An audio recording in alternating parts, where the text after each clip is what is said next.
SER Podcast. Hora 25. Marina Fernández.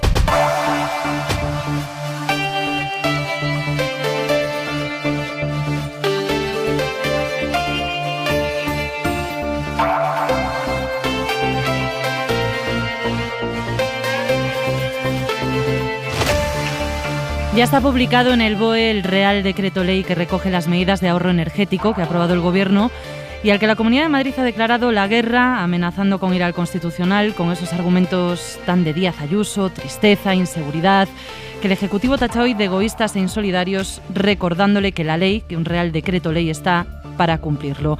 Pero más allá de la habitual oposición de Ayuso al Gobierno central, incluso esperable, lo llamativo hoy es que el líder de su partido, el líder del PP, Alberto Núñez Feijóo, decía esto hace apenas 10 días. Creo que le debemos decir a los españoles, como siempre, la verdad.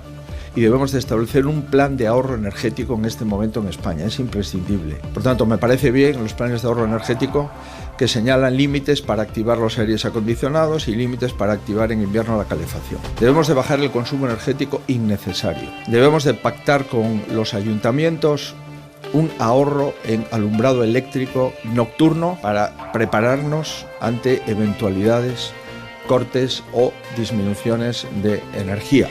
Límites al aire acondicionado y a la calefacción, reducir el consumo innecesario, ahorrar en alumbrado nocturno, parece un resumen de las medidas que ha impulsado el Gobierno, pero es lo que reclamaba el pasado 21 de julio el líder de la oposición. Hay que decirles a los españoles la verdad. Ahorrar para evitar restricciones, decía también Feijóo, es un planteamiento bastante serio.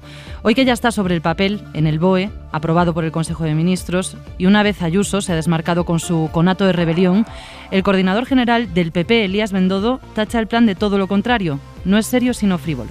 Un plan energético de un Estado serio, de un país serio, no puede limitarse a decirle a la gente que suba el aire acondicionado, que baje la calefacción, que apaguen los escaparates y que se quiten las corbatas.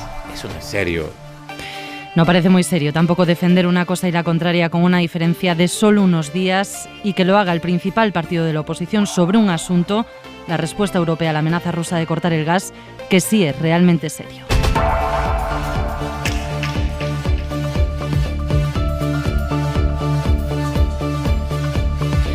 También es serio hoy el dato del paro de julio. Se acabó la buena tendencia en el empleo y en un mes tradicionalmente positivo, pero este año nos deja un aumento en los desempleados, más de 3.000 personas y una caída en la afiliación. Se trata de un dato malo en un contexto, sin embargo, muy positivo de empleo. El dato es malo, reconoce el Gobierno, pero insiste en esa idea que repite el secretario de Estado, Joaquín Pérez Rey, de que el contexto sigue siendo bueno. Más de 20 millones de personas trabajando con un aumento, dicen, sostenido de la contratación indefinida. Y aunque reconocen que se ha ralentizado la creación de empleo, defienden que hay que analizar las cifras en la clave del cambio estructural que ha supuesto la reforma laboral y señalan que la contratación de julio se ha hecho antes, se ha adelantado. Pero lo cierto es que con esos mismos elementos, con ese cambio estructural, el Ejecutivo había hecho un pronóstico que ha estado muy lejos de cumplirse. El propio ministro Escrivá preveía para julio un aumento en la afiliación en 30.000 personas y no solo no ha sido tal, sino que ha caído, como decimos, en 7.000. Y es uno de los asuntos que nos proponemos analizar esta noche, con la mirada puesta además en Taiwán. La tensión ha ido escalando por momentos este martes entre China y la isla autónoma, donde han recibido así a la presidenta de la Cámara de Representantes de Estados Unidos, a Nancy Pelosi. La solidaridad de América con Taiwán es más importante que nunca, hoy que el mundo enfrenta la elección entre autocracia y democracia. Ha escrito en Twitter, nada más aterrizar después de que jets militares chinos hayan invadido el espacio aéreo de Taiwán, a la vez que Pelosi llegaba a la isla. China, que anuncia maniobras militares, que reconoce el territorio de Taiwán como suyo, considera esta visita, ha dicho la portavoz de Exteriores, una deplorable traición y tiene el respaldo de Rusia. De provocación habla el portavoz del Kremlin, Peskov, que dice que Moscú apoyará cualquier respuesta de China porque, en su opinión, está justificada. De todo esto vamos a hablar esta noche en Hora 25 con Natalia Junquera, periodista del diario El País. Bienvenida, Natalia, ¿cómo estás? Hola, ¿qué tal? Ruth Ferrero, profesora de Ciencia Política en la Universidad Complutense de Madrid. Encantada también de saludarte. Buenas noches, Ruth. Hola, buenas noches. Y Santiago Martínez Vares, consultor, analista político. ¿Cómo estás, Santiago? Muy buenas noches. A ti también te saludo encantada, aunque no sea la primera Fantástico. vez. Pero hay otros asuntos que nos deja este martes, el día en 2 minutos, Isabel Villar, con 2 titulares de última hora, además, sobre lo que pasa en Taiwán. Buenas noches. Buenas noches. China sí acaba de anunciar que convoca urgentemente, dicen, al embajador de Estados Unidos en Pekín en respuesta a ese viaje de Pelosi a Taiwán, un viaje que el viceministro de Exteriores chino asegura que es una manera de jugar con fuego. Acusa a Pelosi de estar jugando con fuego. Además, el portavoz del Pentágono, John Kirby, acaba de decir que Estados Unidos está preparado para la respuesta que dé China a este viaje. En Estados Unidos seguimos porque el día está aún marcado por este anuncio de Joe Biden. The United States successfully concluded an airstrike in Kabul, Afghanistan, that killed Que confirmaba así que su país, que Estados Unidos, ha matado al líder de Al-Qaeda, al-Zawahiri, con una operación en el centro de Kabul. Washington reivindica que lo han hecho pese a no tener tropas en Afganistán y acusan a los talibanes de acoger terroristas en el país, aunque se comprometieron ante ellos, ante Estados Unidos, a no hacerlo. De la guerra de Ucrania, el primer barco con grano procedente de Ucrania, de ese país, ha llegado ya a Estambul. Su ministro de Defensa confirma que mañana lo inspeccionarán, como acordaron Rusia y Kiev. El barco lleva 26.000 toneladas de maíz y su destino es el Líbano. Acuerdo mientras sigue la guerra. Acaba de decir Zelensky, presidente ucraniano, que los combates contra los rusos en el Donbass son literalmente el infierno.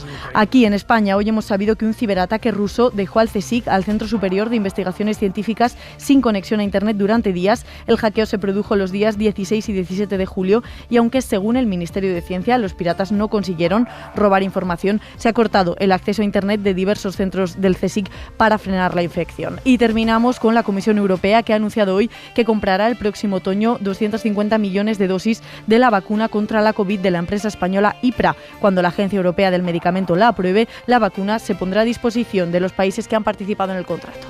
Gracias, Isa. El día, además de la despedida al economista Emilio Ontiveros, a la que se han sumado representantes públicos del Gobierno, de los medios de comunicación, alumnos también del gran maestro que fue. Pero lo que han destacado todos los que han pasado por el tanatorio ha sido su calidad, sobre todo como persona. Y allí ha estado Lidia Ramón. Han sido muchos los que hoy han querido acercarse para decir adiós a Emilio Ontiveros, una capilla ardiente llena de familiares, compañeros, amigos, alumnos que han querido recordar la esencia del economista, muy reconocido por su labor, pero decía el periodista Joaquín Estefanía que lo mejor era él mismo, su personalidad. Era un gran economista, pero sobre todo era una persona excepcional, ¿no? El periodista Fernando Garea hablaba de esa facilidad tan suya para conseguir de la economía, una materia en ocasiones muy densa, algo completamente accesible. Nos ha servido a muchos para aprender de las cosas que él contaba en la radio, especialmente o en sus artículos. Una faceta que, contaba el defensor del pueblo Ángel Gabilondo, ha conseguido que muchos aprendieran a leer la economía. Se puede ser muy brillante también divulgando con claridad, sin precipitarse en pronósticos extravagantes. Y también han querido estar presentes algunos de los miembros del Gobierno, como las ministras Reyes Maroto y Nadia Calviño, y también Teresa Rivera. Decía Rivera que Ontiveros se ha convertido en todo un referente en la economía española. No solamente en sus aspectos puramente académicos, docentes, también en la práctica del día a día, en la divulgación de aspectos complicados, siempre con un punto de sentido del humor y una gran capacidad de comunicación, y siempre pendiente de las novedades y de los desafíos.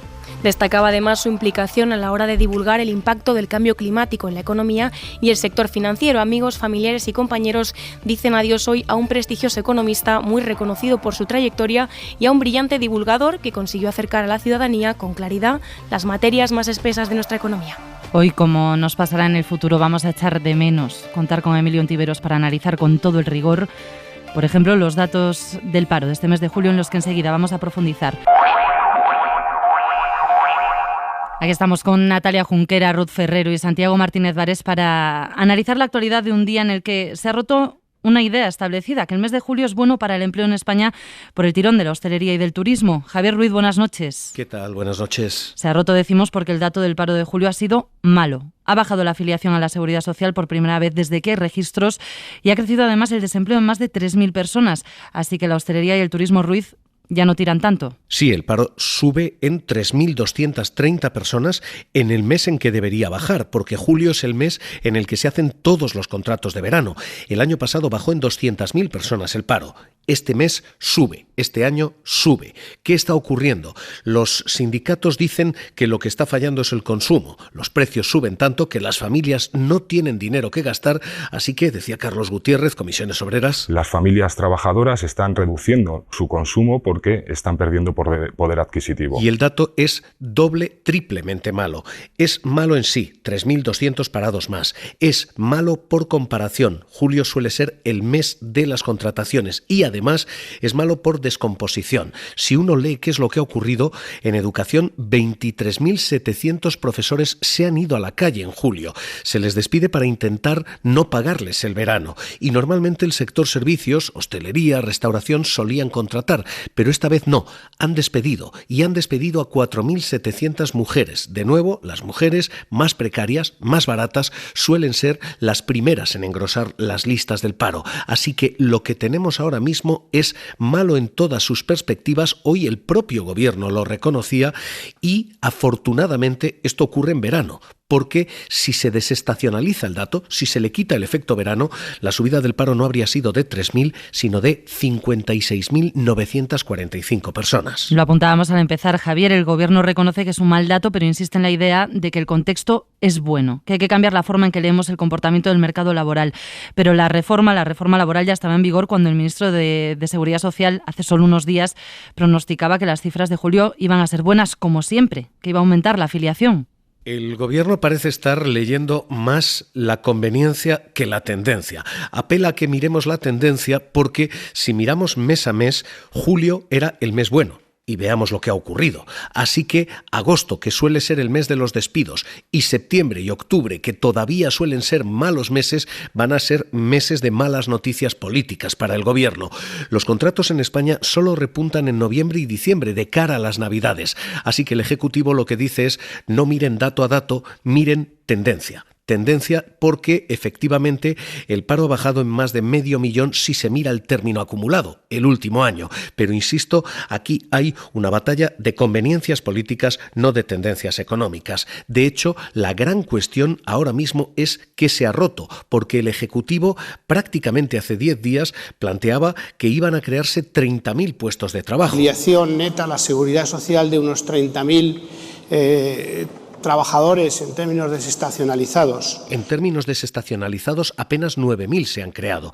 Y si quitamos el efecto verano, lo que ha ocurrido es que se han destruido más de 7.000 puestos de trabajo. Así que, más allá de la confusión y de la prestidigitación política, lo que hay es una cuestión económica. Y es si la crisis ha empezado a frenar el motor de la economía, si ha empezado a afectar al paro. Gracias, Javier. Hasta luego, Marina.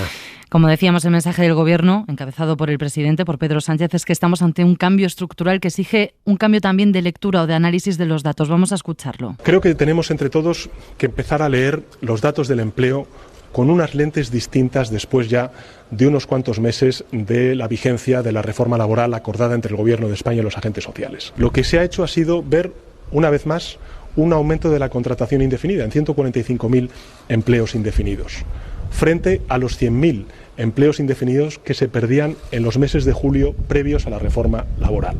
Pero insisto, el Gobierno de España no va a caer para nada ni en la euforia ni en el catastrofismo. Y la ministra de Economía, Nadia Calviño, esta mañana en Hoy por Hoy ha reconocido una ralentización de la creación de empleo, insistiendo, eso sí, en esa idea de abrir el foco a un contexto más amplio. Mi único mensaje es que la volatilidad de un mes concreto no nos tiene que despistar de las grandes cifras, que tenemos 11 millones de personas con un contrato indefinido, cosa que no sucedía en el pasado, pero sin negar en absoluto que a partir de mediados de julio hemos visto una ralentización del ritmo de creación de empleo y que, por supuesto, estamos en un momento de muy alta incertidumbre. José Ignacio Conde Ruiz, subdirector de FEDEA, de la Fundación de Estudios de Economía Aplicada, doctor en Economía, catedrático de Fundamentos del Análisis Económicos. Buenas noches. Hola, buenas noches. Le pregunto, ¿qué es lo que ha fallado, qué se ha roto, decía Javier Ruiz, para que el mes de julio haya sido malo para el empleo en España?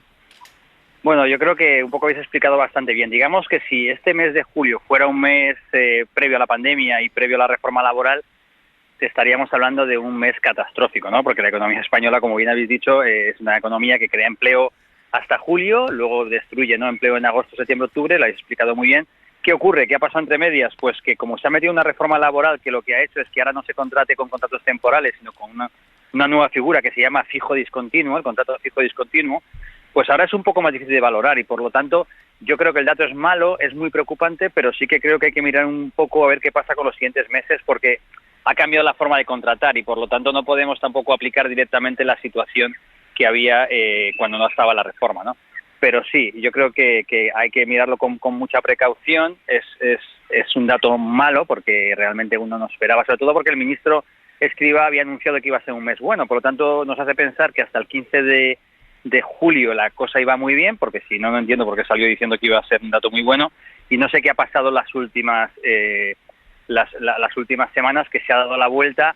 Es posible que tenga que ver también porque también hemos conocido un dato muy positivo la semana pasada de PIB, por ejemplo, ¿no?, del segundo trimestre, pero es verdad que la confianza del consumidor está en mínimos y puede ser que eso esté lastrando la demanda y puede ser que a lo mejor los empresarios de la hostelería pues han pensado que no va a ser tan bollante como lo habían anticipado, pero digamos que añade mucha más incertidumbre a una situación ya con indicadores, algunos muy positivos y otros muy negativos que estamos viviendo, ¿no? Decía Calviño que la volatilidad de un dato no debe despistar de las grandes cifras. ¿Estamos ante eso, ante la volatilidad de un dato, o podemos decir que el mercado laboral se frena?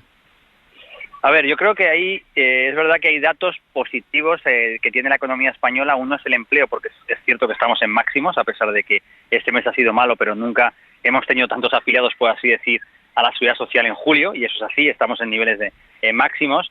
Y luego tenemos, pues por ejemplo, el dato del segundo trimestre de crecimiento que conocimos la semana pasada, que es un crecimiento del 1,1 cuando se esperaba la mitad y por lo tanto ahí sorprendió al alza. Prácticamente con ese 1,1 tenemos garantizado un crecimiento del 4,3 este año, que es una tasa de crecimiento bastante alta.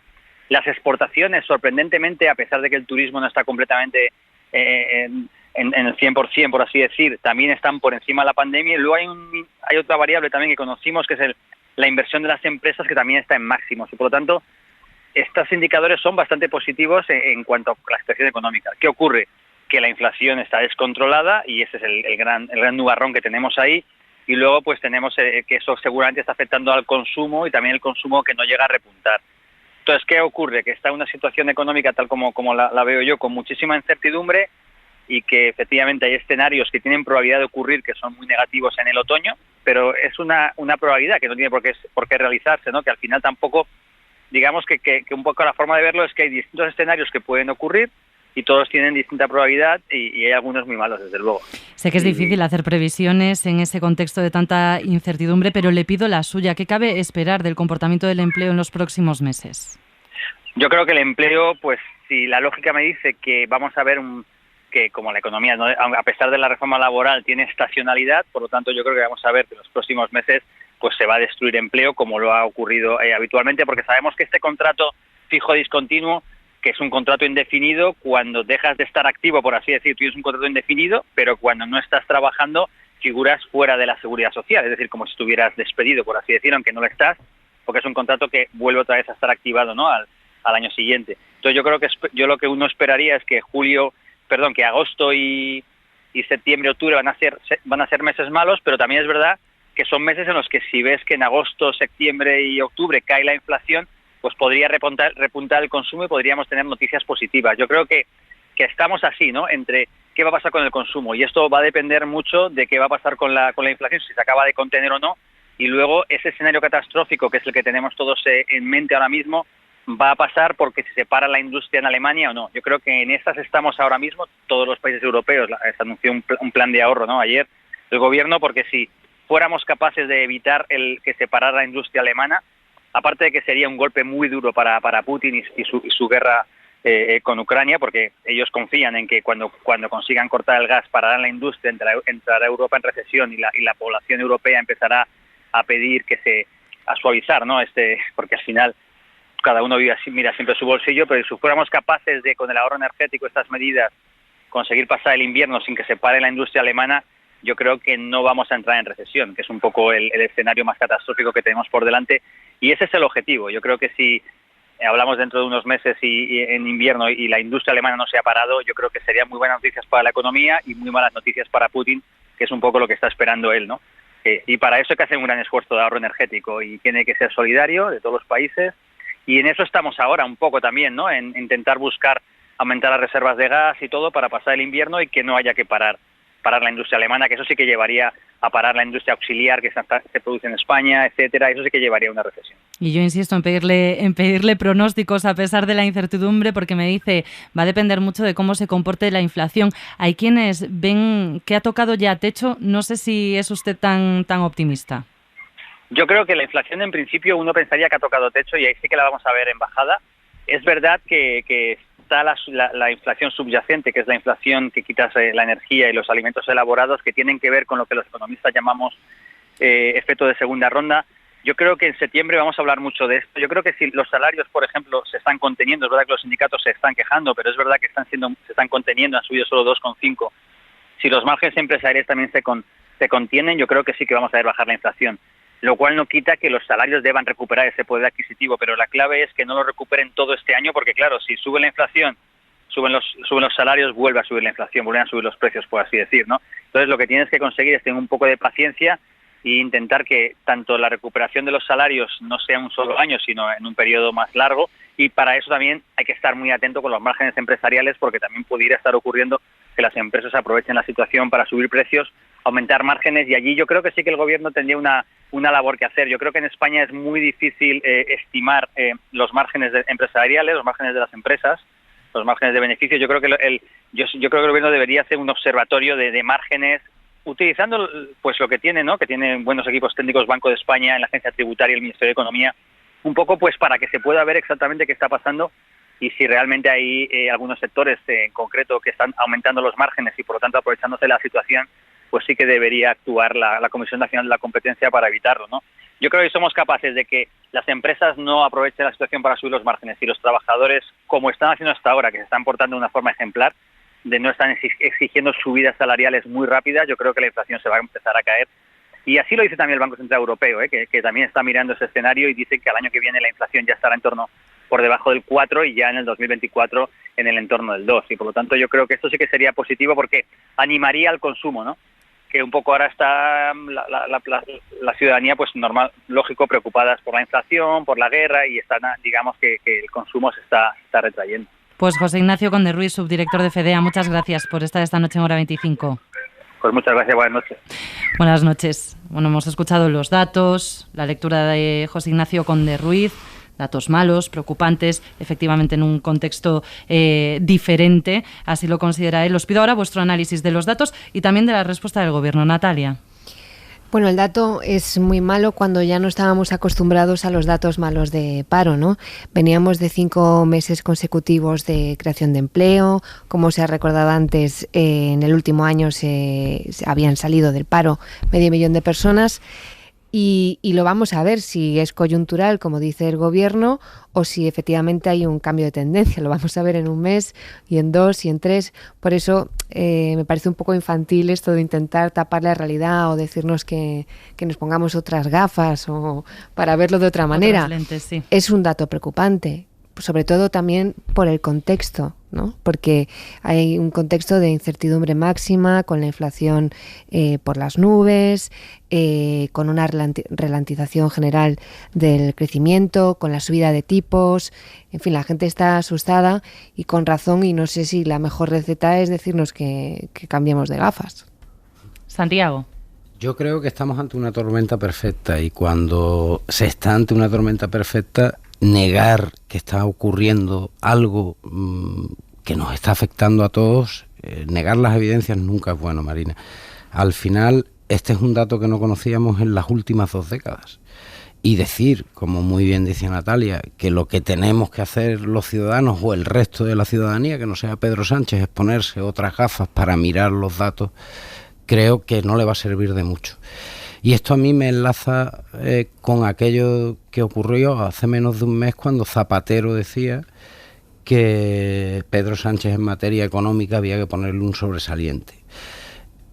Eso bendecido desde la mano de Zapatero, suena un poco una profecía que nos puede ocurrir a los españoles, y sería muy triste que volviera a repetirse el negar las evidencias para terminar pagándolas todos. Yo creo que sí hay que tomar medidas cuanto antes, medidas especiales y medidas llenas de consenso. Yo de verdad echo en falta en estos momentos en nuestro país, en toda la clase política, altura de mira para sentarse y llegar a acuerdos reales de país, porque es que tenemos un problema muy serio, es una tormenta perfecta, tenemos escasez de agua, tenemos una sequía con los pantanos al 40%, tenemos la luz y el gas desbocados, la inflación por las nubes, o sea, no hay ningún dato positivo, y el único que teníamos, que era el empleo, se rompe y nos dicen que cambiemos de gafas.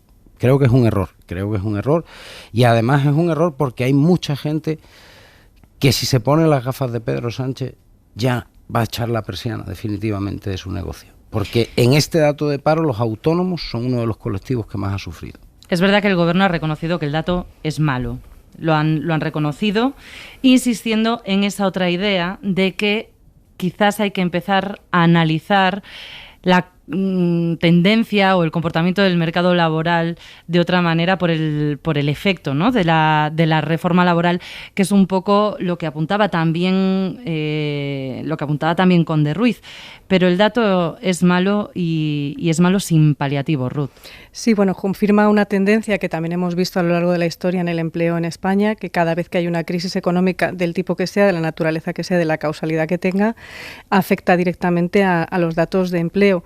Parecía que con la reforma laboral podríamos sorpasar, digamos, esa situación, ¿no? Esa era un poco la idea que hay detrás de la reforma laboral, y yo creo que es verdad que todavía es temprano para hablar de fracaso, es verdad que el dato es malo, pero bueno, quizás habría que dejar un poco de margen para ver cómo evolucionan los datos a partir del otoño, aunque en el contexto que decía Santiago de tormenta perfecta, es verdad que el contexto internacional no apoya, la crisis económica a la que va abocada la Unión Europea en los próximos meses parece que ya prácticamente un hecho, si no, no estaríamos planteando, ¿no?, políticas de guerra, de recortes en materia energética, de restricciones en todos los ámbitos. Por tanto, obviamente va a crecer el paro, y lo que tenemos que ver es si es capaz esta reforma laboral de que ese aumento del paro sea menor que con otra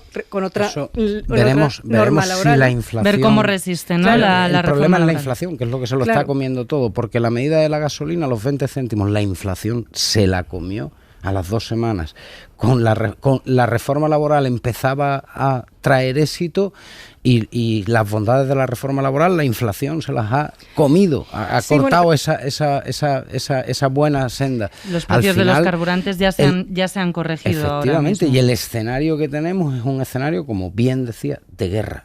Y ese es el problema, que estamos en una economía de guerra, y los ciudadanos sí tienen que entender de verdad, y ahí tiene que haber mucha responsabilidad por parte de todas las administraciones, que el momento es único y crítico. Efectivamente, pero yo creo que hay un dato que a mí me ha llamado especialmente la atención y que yo me gustaría poner un poco el foco ahí, que es en el tema de los profesionales de la educación.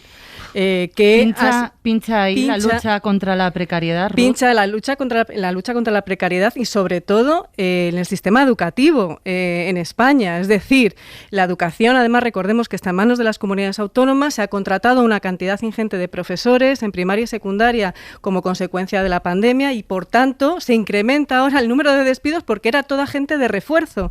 Esto, si no hay una reforma del sistema educativo en condiciones que apoye a la educación pública, que apoye la calidad laboral de los profesores y profesoras que se encuentran en primaria y secundaria, yo creo que estamos también abocados a esto. Necesita consenso eso, ¿verdad? Necesita consenso, evidentemente. Consenso. Sí, yo estoy absolutamente de acuerdo contigo. Consenso que no tuvo la aprobación de la reforma laboral tampoco. Efectivamente, no somos capaces de ponernos de acuerdo como país. Decía Santiago, tormenta perfecta. No ha hablado de tormenta perfecta, pero sí ha avisado hoy en la SER Nadia Calviño de que vienen curvas. Son muchos los factores de incertidumbre que hacen que sea particularmente difícil tratar de anticipar qué es lo que va a suceder. Entonces, en este tipo de situaciones yo creo que está claro lo que hay que hacer. Prepararse para lo peor, esperando, por supuesto, que no suceda, ¿no? Y eso es lo que estamos haciendo desde el Gobierno. Vienen curvas y cuando vienen curvas lo que hay que hacer es justamente no perder la vista de la carretera y mantener firme el control del volante. Hay que prepararse para lo peor, ha dicho hoy Calviño, es la responsabilidad de una ministra de Economía. Añadía, la derecha cree que el Gobierno está negando la gravedad de la crisis y de los datos del paro. Negar la realidad nunca fue una buena estrategia. Sánchez está cayendo en el mismo error de Zapatero. Es lo mismo, negar la crisis. Y como Sánchez siga negando la crisis, vamos a acabar como con Zapatero. Y desde luego el Gobierno tendría que tener muy claro que cada vez los españoles tenemos menos paciencia con este Gobierno y se van a encontrar con la realidad, no solo con los datos del paro, sino con lo que piensan los españoles en las próximas urnas. Elías Bendodo e Inés Arrimadas. En la misma línea, Natalia, se está quedando corto el Gobierno en el tono ante la situación económica y de incertidumbre que enfrentamos. Bueno, al PP le pasa un poco con este tema el problema de Pedro y el Lobo, porque claro, como es siempre catastrofista, pues cuando hay un dato verdaderamente malo, pues no tiene la misma potencia que tendría si no se dedicase constantemente a decir que las cosas van peor de lo que a veces van, ¿no? Pero precisamente por esto que acabamos de escuchar de Calviño diciendo que vienen curvas y que la situación como mínimo es de incertidumbre, no tiene sentido ante un dato como el del paro, que es objetivamente malo, decirnos esta tontería de las gafas, ¿no? Porque pueden decir, bueno, habrá que ver qué es lo que pasa en los siguientes meses. Hay parte de los datos que tienen una explicación, pues uno era los contratos de los profesores que efectivamente echan a la calle en verano. Otra explicación que daban era en el caso de la ralentización de los contratos en la construcción, era que como había habido mucho calor y había habido varias olas de calor, pues se reducían las obras, bueno. Y en la hostelería que se habían adelantado las contrataciones a junio, efectivamente, pueden dar esas explicaciones, pueden decir no sabemos lo que va a pasar, porque el contexto general es de no saber lo que va a pasar y ya iremos viendo. No esto de tratarnos un poco como si fuéramos menores de edad, no os preocupéis, miradlo con otros ojos, ¿no? Que creo que no tiene mucho sentido en general y sobre todo no tiene sentido al hablar de economía. Y sorprende un poco, ¿no? esta metáfora de las gafas, cuando en el debate del Estado de la Nación el presidente habló a la ciudadanía como adultos y lo puso encima de la mesa. Entonces sorprende que ahora intente recular, ¿no? Yo es que creo que no lo esperaban. Les ha cogido a contrapié. No, desde luego que no lo esperaban, está claro, porque Escrivá había dicho hace solo unos días que iba a aumentar la afiliación en 30.000 personas. Ha sido un dato que les ha dejado fuera de juego y hoy el presidente estaba bajo un guión que no era el suyo y se le ha notado porque ha vuelto a patinar. Las explicaciones de hoy eran cortas y insuficientes. Un dato malo en un momento en el que tu país está, si se resfría, cae a la cama. Hay que cuidar mucho ese tipo de reflexiones y yo creo que el presidente hoy no ha estado acertado, desde luego, negando la realidad de este mal dato. Es en este contexto, el de la invasión rusa de Ucrania, que lo atraviesa todo, ¿no? La amenaza de Moscú de cortar el gas a Europa. Es en este contexto que el Gobierno ha aprobado el plan de ahorro energético, que ya está publicado en el BOE, que la Comunidad de Madrid, el equipo de Isabel Díaz Ayuso, estudia ya con la idea de llevarlo al Constitucional si ve un resquicio para hacerlo. Vamos a analizar seriamente el decreto desde dos perspectivas. Primero, si es constitucional, si no lo es, lo recurriremos. Y segundo, dentro de él, ¿qué es obligatorio para la Comunidad de Madrid? Todo aquello que sea obligatorio para la Comunidad de Madrid lo cumpliremos. Y si nosotros podemos actuar, no. El vicepresidente Díaz Ayuso, Enrique Osorio, lo ha dejado así de claro. Aquello que podamos esquivar que no sea obligatorio no lo vamos a cumplir. Estamos hablando, vamos a recordarlo, de termostatos a 27 grados en verano, a 19 en invierno, en edificios públicos, transporte, locales comerciales, apagar los escaparates a partir de las 10 de la noche para ahorrar energía, como reclama Bruselas y como comentaba Conde Ruiz, que puede ser también determinante, ¿no?, en lo económico. En cualquier caso, Es la única autonomía que ha ido tan lejos, la de Díaz Ayuso, a la que el Gobierno ha respondido hoy en bloque, empezando por el presidente Sánchez, que ha señalado esta actitud como egoísta e insolidaria sin citarla explícitamente. Y recuerdan, un Real Decreto Ley está para cumplirlo. Guillermo Lerma, buenas noches. ¿Qué tal? Buenas noches. Hasta 8 miembros del Gobierno han respondido hoy al anuncio de la Comunidad de Madrid, pero el mensaje central lo ha dado el propio presidente. Sin mencionar directamente a Ayuso, Sánchez hacía este llamamiento a cumplir las medidas aprobadas ayer por el Consejo de Ministros. La ley en España se cumple. Es que Europa nos está pidiendo a todos un ejercicio de solidaridad. Lo que hemos escuchado de decisiones unilaterales, de insumisión, de acuerdos que hemos tomado a nivel europeo, de decisiones egoístas e insolidarias, yo creo que eso no representa a España. Fuentes del Gobierno confían en que la mayoría de las comunidades acaten las normas, pero si no lo hacen, la ministra María Jesús Montero avisa, el Ejecutivo actuará en consecuencia. Con Madrid o con cualquier otra comunidad autónoma que incumpla la ley. Insisto que creo que haríamos mal ejemplo de promover rebeldías legales o insumisiones legales cuando sabemos, cuando se han producido en otras partes de España, cómo han acabado esas aventuras. A esas críticas se han sumado, por ejemplo, la titular de Transportes, que asegura que la presidenta madrileña vive en una realidad paralela, o en Hoy por Hoy, la vicepresidenta Calviño, que ha hablado de insolidaridad y egoísmo. Un Real Decreto Ley hay que cumplirlo, pero vamos, ya estamos acostumbrados, yo creo, a este tipo de respuestas de la señora Díaz Ayuso, que siempre demuestra pues falta de solidaridad, de egoísmo. En la Moncloa recuerdan que este tipo de medidas no las defienden solo países gobernados por partidos socialistas, sino también por formaciones conservadoras en Europa. Pero ya lo decíamos al empezar, la reacción de Díaz Ayuso no podemos decir que haya sorprendido, va en la línea de la oposición que hace la Comunidad de Madrid a determinadas medidas del Gobierno. Lo llamativo hoy es asistir al viaje que ha hecho la dirección del Partido Popular. Porque hace menos de 2 semanas su líder, Núñez Feijóo, reclamaba casi punto por punto tomar medidas como las que acaban de publicarse en el BOE dentro del plan de ahorro. Fuentes del PP dicen que Feijóo lo que hizo fue desglosar medidas que deberían haberse tomado hace tiempo, pero ya lo escuchábamos. Reclamaba un plan de ahorro.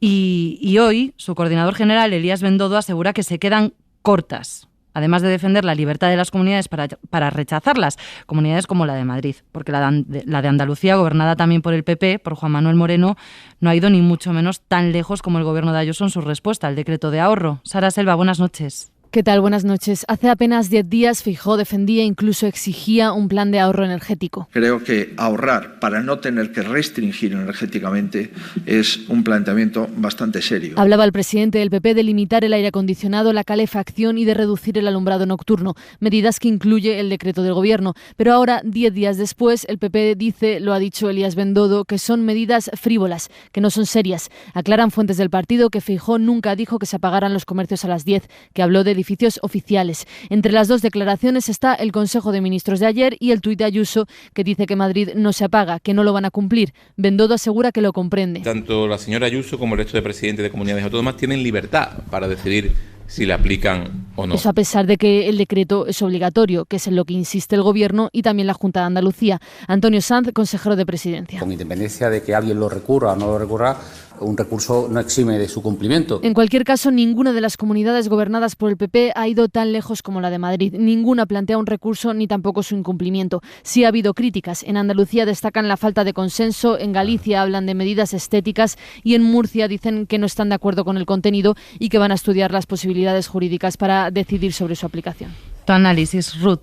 Bueno, yo creo que estamos ante una decisión que se ha adoptado en Bruselas, que es verdad que los Estados miembros han acordado dentro del Consejo Europeo poner en marcha este tipo de medidas, la Comisión lo ha lanzado y yo creo que lo que está haciendo Díaz Ayuso es una enmienda a la totalidad del Gobierno europeo, del Ejecutivo Europeo, que por cierto está a la cabeza una de los miembros del Partido Popular Europeo. Y yo creo que Isabel Díaz Ayuso lo que hace es abrir una guerra cultural, devaluando de manera dramática el sentido del concepto de libertad hasta unos extremos que llegan a ser esperpénticos.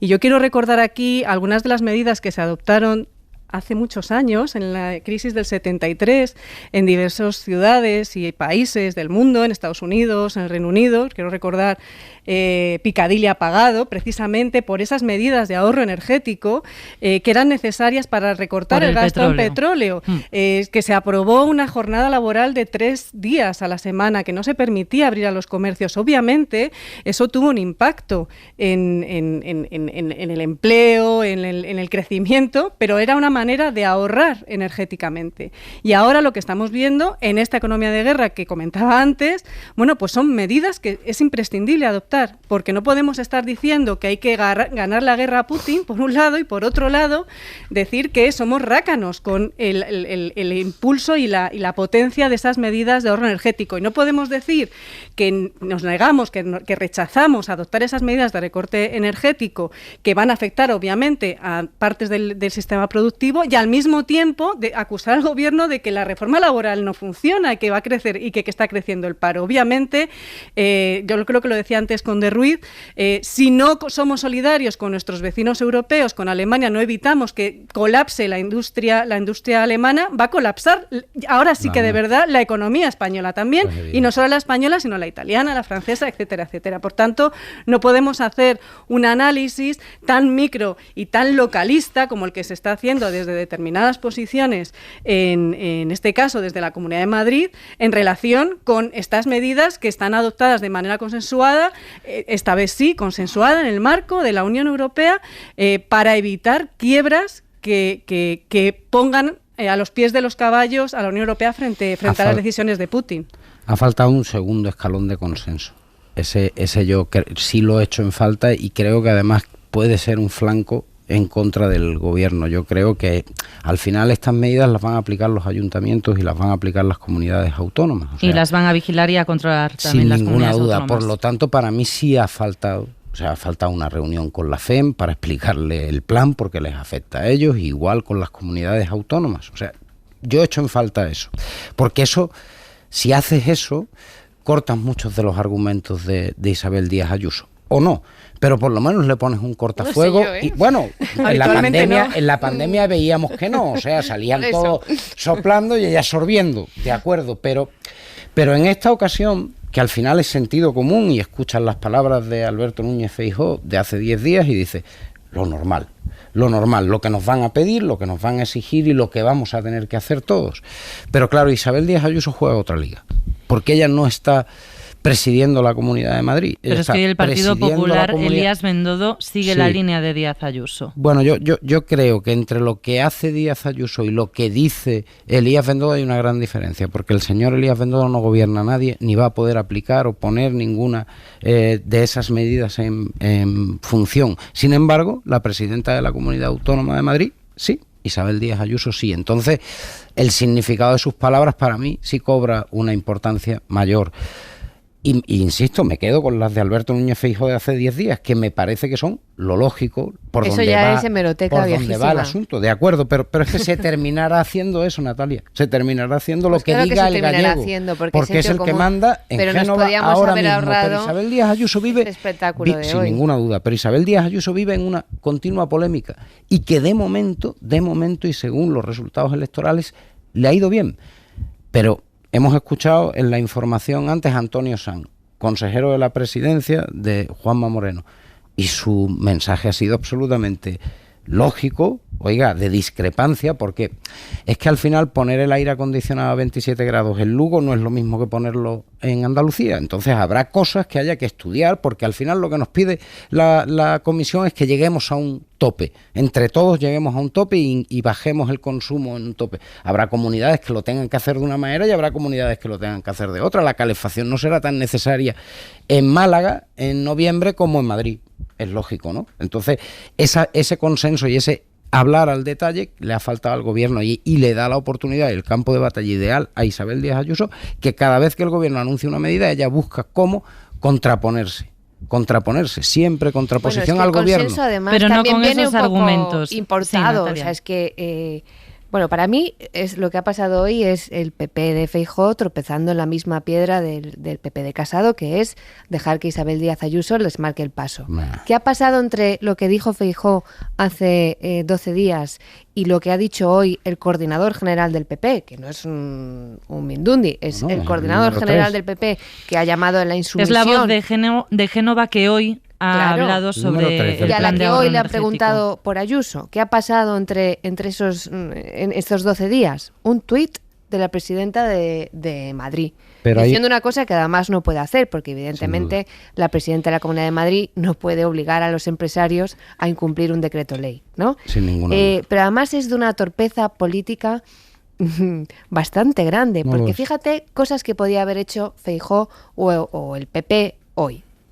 Podía haberse apuntado el tanto Lo dije del hace plan 15 energético. días, claro. Podía haber Lo dicho, dije yo hace 15 me días. alegro de que el gobierno tome las medidas que yo propuse hace 2 días.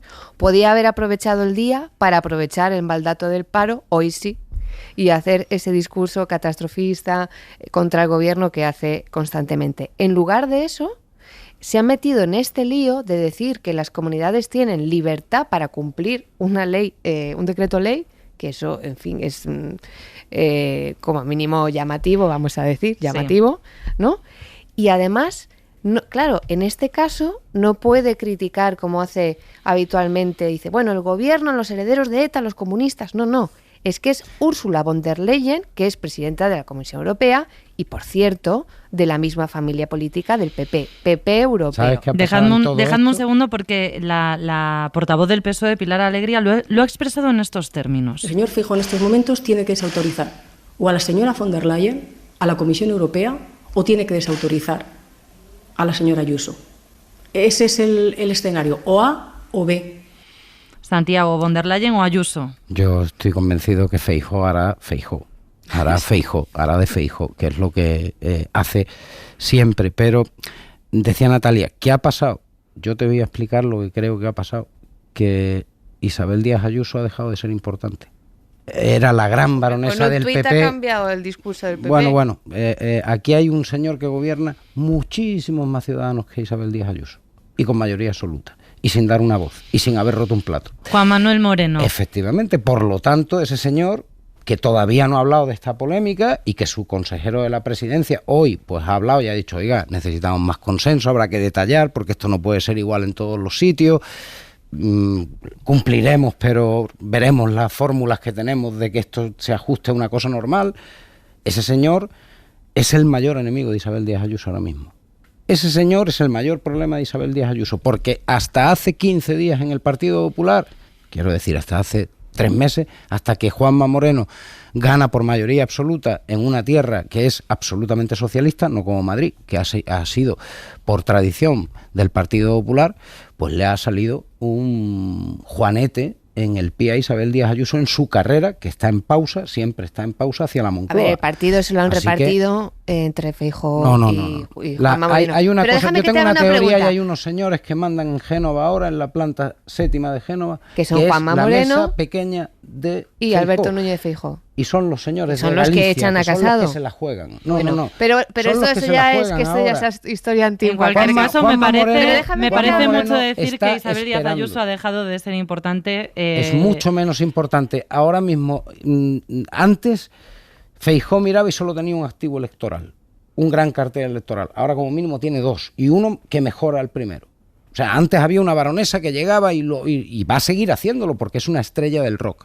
Va mucho más allá de lo que es una política. Es porque que hoy han mismo, creado Santiago, eso. hemos visto Claro, cómo desde la playa pone un Génova tuit y hace que tiemblen cosas.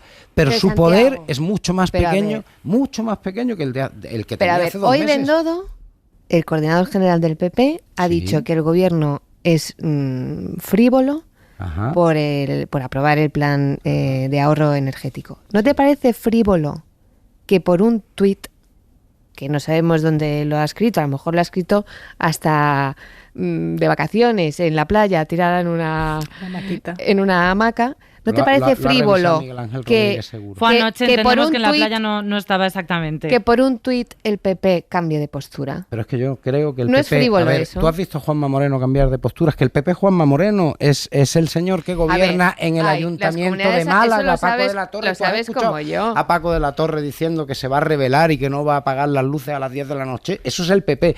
Porque al final el activo del PP son todos sus alcaldes y sus varones territoriales. Vale, pues ¿no te parece extraño que haya comunidades como Galicia, por cierto, gobernada por el PP, donde hay un plan, donde acaban de aprobar un plan de ahorro energético por lo que pueda pasar, y que el coordinador general del partido PP diga hoy lo que ha dicho hoy Bendodo te voy a decir una por cosa. culpa del tuit de ¿Te Ayuso? acuerdas de la entrevista del Mundo y de Elías Bendodo?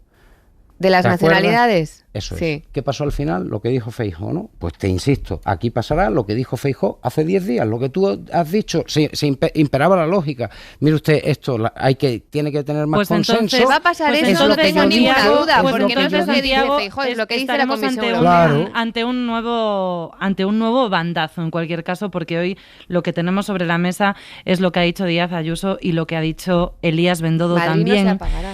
Y nos hemos preguntado el recorrido que puede tener ese anunciado recurso al Constitucional que estudia el gobierno de Ayuso. Pedro Jiménez, buenas noches. El gobierno de Ayuso continúa con su estrategia de judicializar la política y amenaza con llevar el Real Decreto Ley de Medidas de Ahorro Energético al Tribunal Constitucional. Ya lo hizo con otras decisiones de Moncloa, como el reparto de los fondos europeos o el currículo de bachillerato. Cabe recurso de inconstitucionalidad también aquí. Ayuso puede presentarlo, pero no cabe la posibilidad de negarse a aplicarlo. Fernando Flores, profesor de Derecho Constitucional de la Universidad de Valencia, recuerda el artículo 155. Cuando una comunidad autónoma no cumple con la Constitución o con las leyes que se le imponen, pues el gobierno tiene que requerir al presidente o presidenta, en este caso, de la comunidad autónoma, y en el caso de no ser atendido, pues vía Senado, con mayoría absoluta del Senado, puede adoptar todas las medidas que estime oportunas para obligar al cumplimiento forzoso de la ley.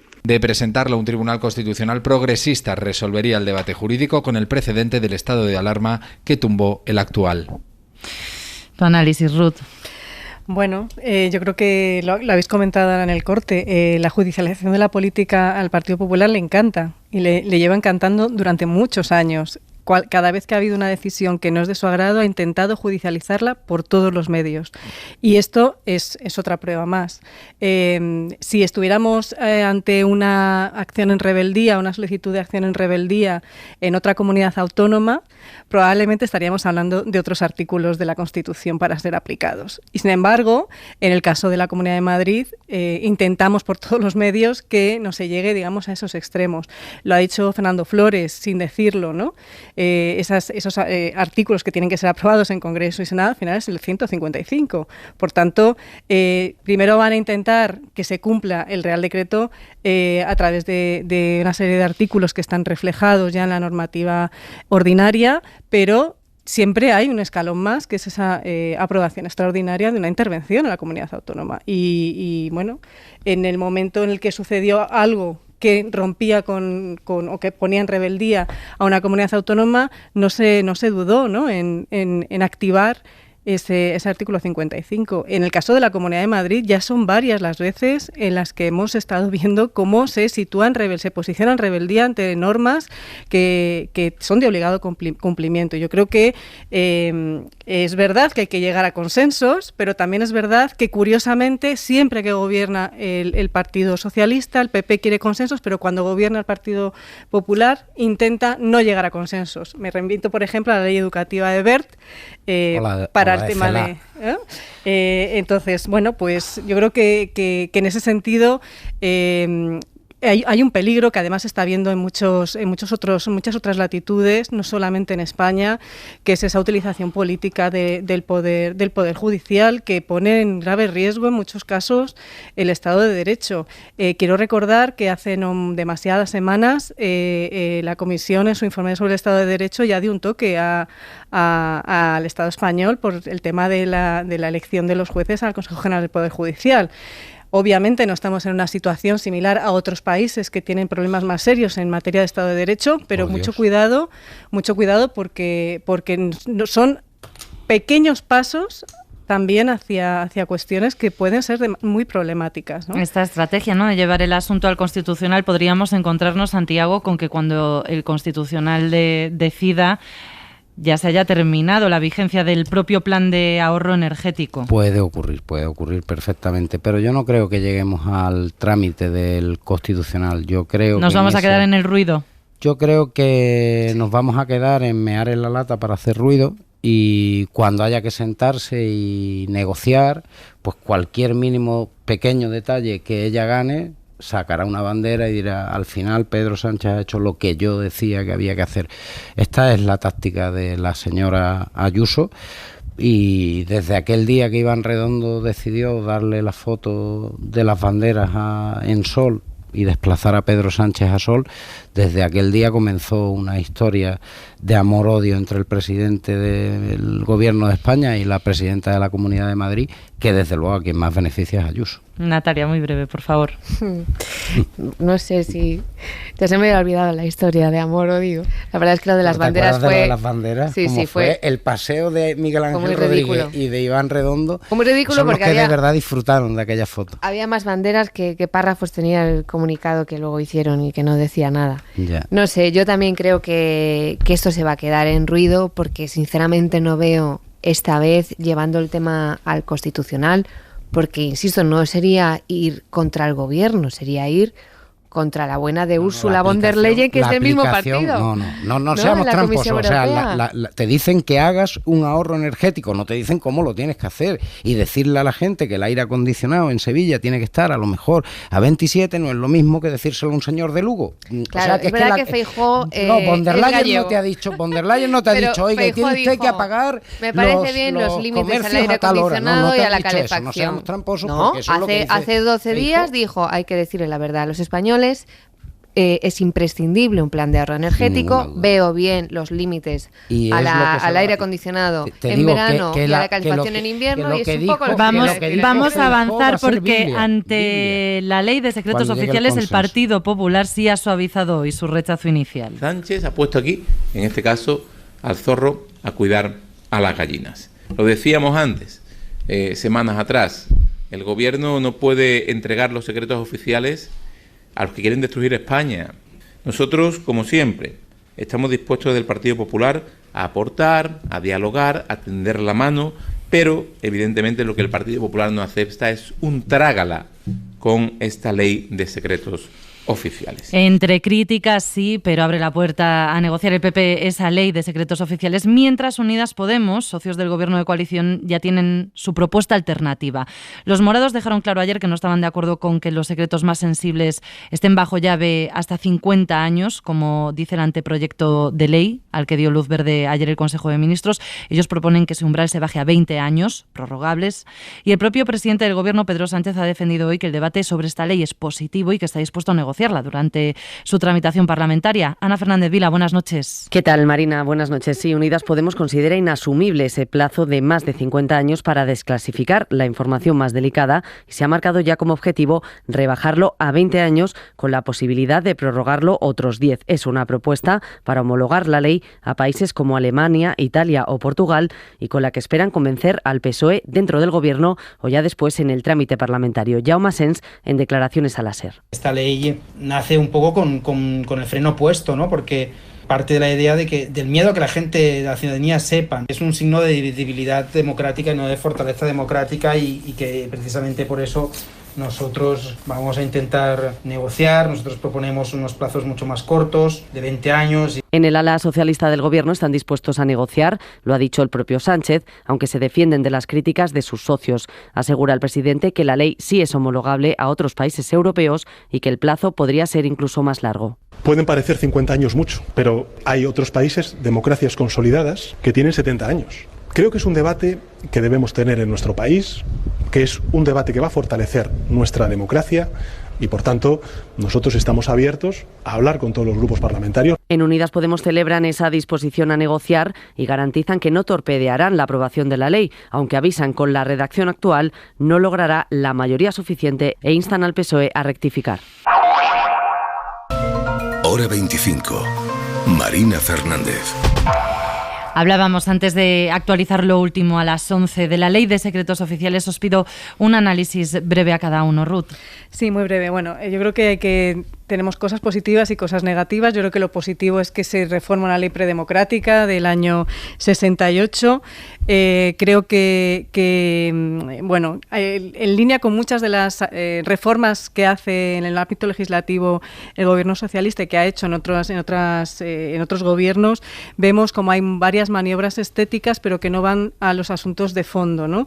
Que yo creo que es algo de lo que le acusa a sus socios de gobierno, ¿no? Porque obviamente si tenemos lo que plantea el Partido Socialista encima de la mesa de 50 años más 15 años, esto deja fuera de cualquier cuestionamiento, cualquier documento que pudiera salir, pues que tuviera que ver con el 23F, con los GAL, etcétera, etcétera. Y esto, claro, deja, digamos, de manera impune cualquier actitud que pudiera ser blanqueada o, por el contrario, sancionada, ¿no?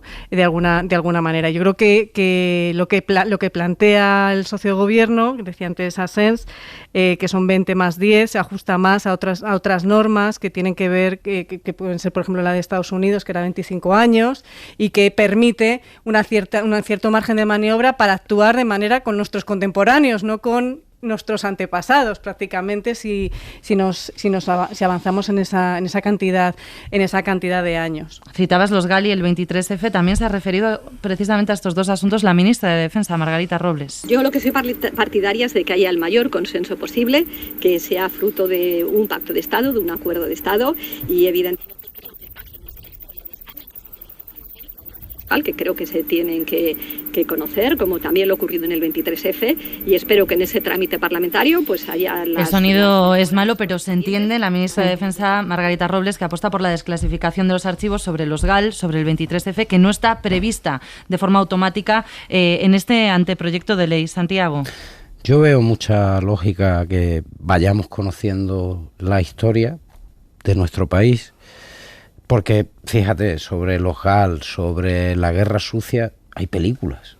O sea, creo que es mejor que dejemos de inventar y conozcamos el relato de la verdad de este asunto. Pero en esto creo que otra vez el gobierno ha sido torpe en el comienzo de cómo se gesta esto. O sea, no era lógico en el aniversario de la muerte de Miguel Ángel Blanco. No está bien elegido. No está bien elegido. ¿Por y qué? No está bien... Pues porque no era el momento, no era el mejor momento. Si quieres buscar el consenso, no puedes sacar esa ley con Bildu y en el aniversario. En este caso hablas de la Ley de Memoria Democrática. Efectivamente, pero llevaba dentro y implícito ya la negociación de este asunto. Muy breve, Natalia. Es muy difícil que encuentres consensos en estas cosas si haces planteamientos. Me vas a disculpar que te pida brevedad, pero breve. Necesito pasar de asunto. Muy breve. A ver, decía Bendodo que el gobierno en este asunto había puesto al zorro a cuidar a las gallinas en alusión a todos los socios de investidura, ¿no? Bueno, pues a ninguno de los zorros le ha gustado el proyecto, porque todos dicen que se ha quedado corto. Y efectivamente parece que se ha quedado corto, porque lo que ha pasado en este país... Que han gobernado los dos que han gobernado. Y lo que seguirá pasando, si eso no se corrige ahora en las negociaciones, es que gente como Pili Zabala, hermana de Zabala, tiene que recurrir a archivos extranjeros, en este caso de la CIA, para que le cuenten qué pasó con su hermano, o que un investigador que se llama Rafael Moreno reciba en su casa 5.000 documentos en cajas de un departamento de la administración estadounidense desclasificados sobre Palomares que pasó en Almería. Eso creo que España eso es una normalidad democrática, pero los en dos eso partidos estáis de que han acuerdo gobernado... y en lo que no estáis de acuerdo ya no podemos entrar porque tenemos que avanzar. Faltan 2 minutos para las 11:15, las 10:15 en Canarias, para las 5:15 de la madrugada en Taiwán, que esta noche ha recibido por primera vez en 25 años a una presidenta de la Cámara de Representantes de Estados Unidos. Nancy Pelosi ha llegado así a este territorio, esta isla autónoma cargada de simbolismo. China la reclama como suya, considera una amenaza cualquier gesto por parte de Estados Unidos que pueda interpretarse como un apoyo a la independencia de Taiwán.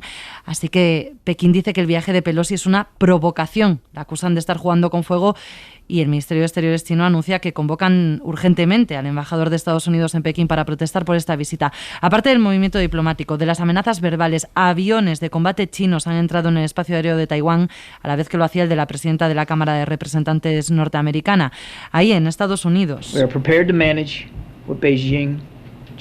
Acaba de decir John Kirby, portavoz del Pentágono, que el país está preparado para cualquier respuesta que dé China a este viaje. La tensión no ha hecho más que ir en aumento a lo largo de toda la tarde, aunque insiste Kirby en que la Casa Blanca no quiere una crisis por este tema, porque ni apoyan la independencia de Taiwán ni el viaje cambia nada, asegura, en el statu quo actual. Victoria García. Taiwán actúa como un país independiente con gobierno y estatus propio, pero en realidad es un territorio satélite de China con una idiosincrasia diferencial. En Taiwán hay democracia representativa y en China comunismo centralista. La visita de Pelosi trata de fortalecer el apoyo y el vínculo entre Taiwán y Estados Unidos que se remonta 70 años atrás, pero China, que reivindica la territorialidad del archipiélago, está muy molesta, tanto que ha enviado 21 aviones de combate al estrecho de Taiwán, cuando el avión de la presidenta del Congreso norteamericano se acercaba, además de desplegar varios buques en maniobras alrededor de Taipei, la capital del archipiélago. La portavoz del Ministerio de Exteriores chino decía: Estados Unidos, con esta provocación, pone en una situación muy difícil y ofensiva a China y deberá atenerse a las consecuencias que provoca sobre Taiwán. Esas consecuencias es la imposición de sanciones a importaciones de Taiwán. China es su principal proveedor y su principal importador. De traición, de líneas rojas, el enfado de China es latente ante la primera visita de un presidente de la Cámara de Representantes de Estados Unidos desde el año 97, en que fue el republicano Newt Gingrich. Manel Oller Rodríguez, profesor de Estudios de Asia Oriental de la Universidad Pompeu Fabra, profesor de Historia y Cultura de la China contemporánea. Buenas noches. Buenas noches. Y muchas gracias por estar aquí y ayudarnos a entender la importancia, lo que supone este foco de tensión entre Estados Unidos y China. ¿Por qué molesta tanto en Pekín la visita de Pelosi?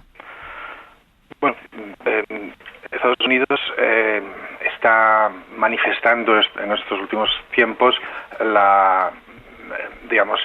el aviso a China de que cualquier intento unilateral de alterar el statu quo encontraría a Estados Unidos al otro lado, y entonces pues aquí hay una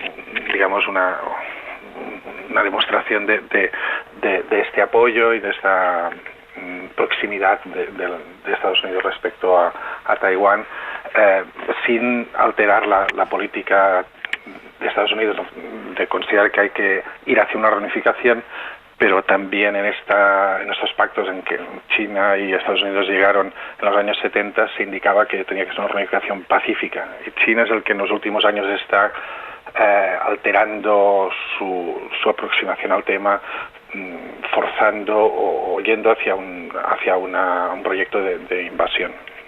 Hace algo menos de un año escuchábamos precisamente al presidente de China hablar en estos términos. La unificación completa de nuestro país puede y debe llevarse a cabo, decía Xi Jinping. Estados Unidos llegó a decir que si China invadía Taiwán ellos intervendrían para defenderlo, a pesar de que nos decía Manel Oller que siempre en términos de una transición pacífica. ¿Pero podría llegar a surgir un conflicto entre estas dos grandes potencias por este territorio? Es tanto lo que hay en juego que esperemos y que no sea así, pero lo cierto es que Xi Jinping, que la China actual está poniendo esta voluntad de reunificación a corto plazo y forzadas, viendo que la sociedad taiwanesa no está por la labor, por factores diversos, Estados Unidos y otros países regionales y la comunidad internacional está mostrando cada vez más implicación en disuadir a China de ello. Cuéntenos, señor Oller, porque Taiwán es es parte de China, aunque en la práctica funciona casi como un Estado y tiene un sistema político totalmente diferente. Bueno, es un resultado de la Guerra Fría. El nombre oficial de Taiwán es República de China y es el país resultante de la continuidad de la República de China que había en todo el continente chino antes de la Revolución de Mao. Igual que había las dos Alemanias y que hay las dos Coreas, pues hay las dos Chinas. Lo único que en este caso una es muy grande y otra es pequeña. Taiwán es la que está en la ONU hasta principios de los 70 y de facto luego queda fuera prácticamente de la mayoría de instituciones, aunque tiene unas cuantas decenas de países que aún lo reconocen. De facto es un país independiente, o sea, tiene su ejército, su moneda, todo, digamos, independiente, pero China no reconoce a Taiwán como una entidad independiente y la comunidad internacional, desde que Estados Unidos y otros países han ido reconociendo a China como la legítima, ha ido apartando a Taiwán, digamos, de la mayoría de instituciones internacionales menos de las económicas. De facto, nos dice un país independiente, pero frente a un gigante como es China. A Taiwán, ¿de qué forma le conviene esta visita de Pelosi? En cierta manera, por un lado, le es problemático y además no ha manifestado previamente ningún interés, pero le ha dado la bienvenida. Incluso los partidos de oposición como el Kuomintang, el Partido Nacionalista Taiwanés, que es pro reunificación, ha saludado esta visita.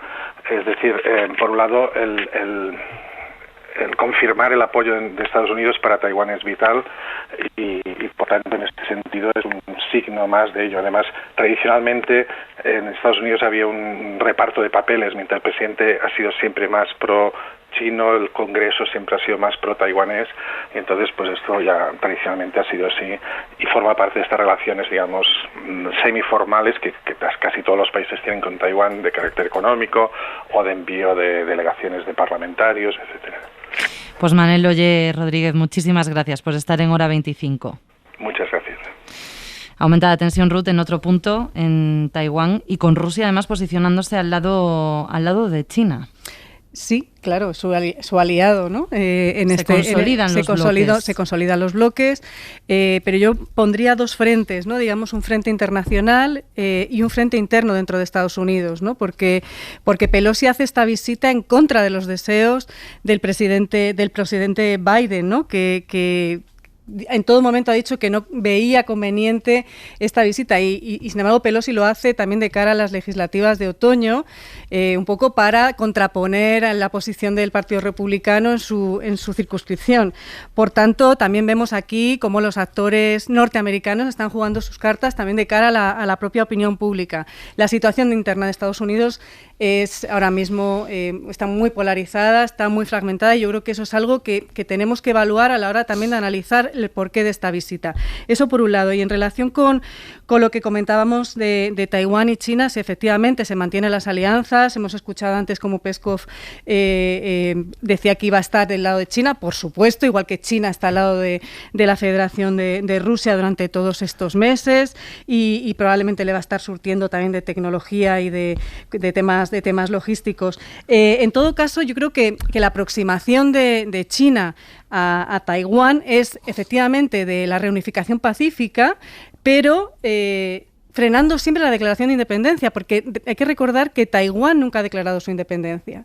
Y esto es algo que a toda costa quiere evitar China, porque en un momento en que Taiwán declarase la independencia, comenzarían a haber reconocimientos de ese Estado. Y esto haría mucho más complicado una potencial reunificación y una puesta en marcha de esa política de una sola China que todavía a día de hoy apoya a Estados Unidos y la mayor parte de la comunidad internacional. Por tanto, yo creo que ahí tenemos que ver cómo están las fuerzas, tanto, ya digo, a nivel interno de Estados Unidos como en el marco de los posicionamientos de China y luego también dentro de la propia Taiwán y ver cómo se está perdiendo posiciones el apoyo a la reunificación con China. Veía unos gráficos de apoyo y vemos que apenas el 5% de la población de Taiwán está por la reunificación. Por tanto, hay ahí también una labor de puja por parte de China si quiere realmente recuperar ese territorio, si quiere poner en marcha una reunificación por medios pacíficos, como dijo el presidente Xi Jinping en el año pasado, en el 2021, pero yo no creo que vaya más allá de las maniobras, ¿no? Que estamos viendo ahora en el mar, que vaya a ir más allá de esa demostración de fuerza y por supuesto no creo que vaya a haber un ataque en esa dirección, ¿no? Dijimos hace unos meses que lo que sucedía en Ucrania podía ser un campo de pruebas para lo que pudiera suceder en Taiwán, que es donde realmente el eje Asia-Pacífico tiene puesta su visión Estados Unidos, tal y como vimos también en la reciente cumbre de la OTAN aquí en Madrid, y cómo ese eje se está expandiendo ya fuera del campo de acción y del objetivo prioritario geopolítico de la OTAN, ¿no? Que bueno, lo que quiere es efectivamente desplazarse hacia ese eje Asia-Pacífico. Veremos cómo interactúan los distintos actores dentro de Estados Unidos, qué sucede en las legislativas de otoño, en las próximas presidenciales, porque la cosa está calentita en la opinión pública norteamericana y podemos llevarnos algún disgusto. Y es que hay legislativas a la vuelta de la esquina. Nos hemos quedado sin tiempo, ya no puedo preguntaros por este asunto porque hay otro balance que hacer y además más amable del mes de julio que dejamos atrás. Es el de los festivales de música. Esta tarde ha empezado el Arenal Sound, que es uno de los más populares del verano.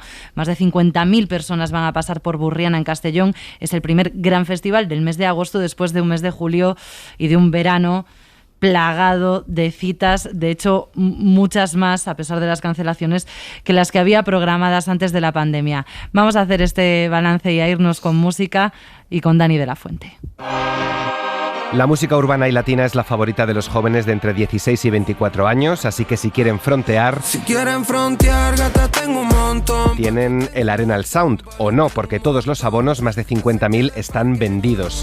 Todos saben que somos del callejón, te salimos en Macarao, te sacamos el pistolón, well. También lleno ha habido en el Low Festival, más de 73.000 personas, o en el Contemporánea, 5.000 entradas vendidas, el doble que antes de la pandemia. Esa tía la más chula no tiene un piquete, lo que ella tiene es un buen piquetón. Si repasamos el resto del verano, las cifras son excelentes. Más de 300.000 visitantes han pasado por el Mad Cool, más de 180.000 por el FIB de Benicàssim, más de 115.000 por el BBK Live de Bilbao.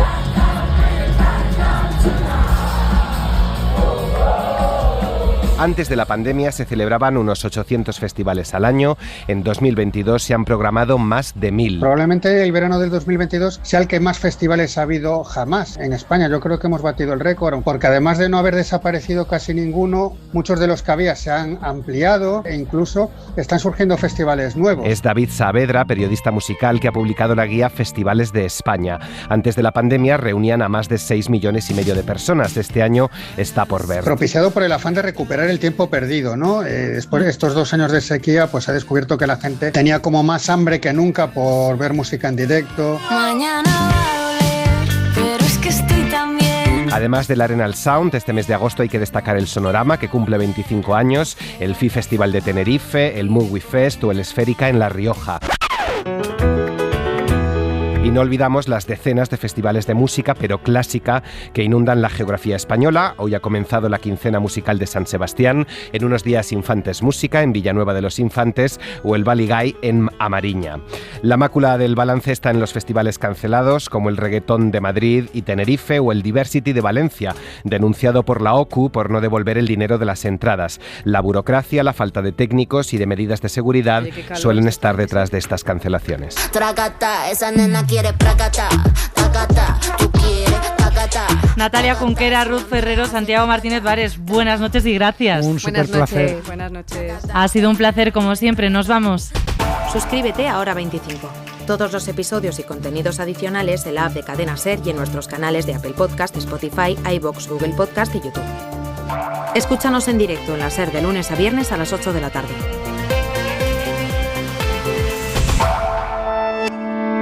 Cadena SER. La radio.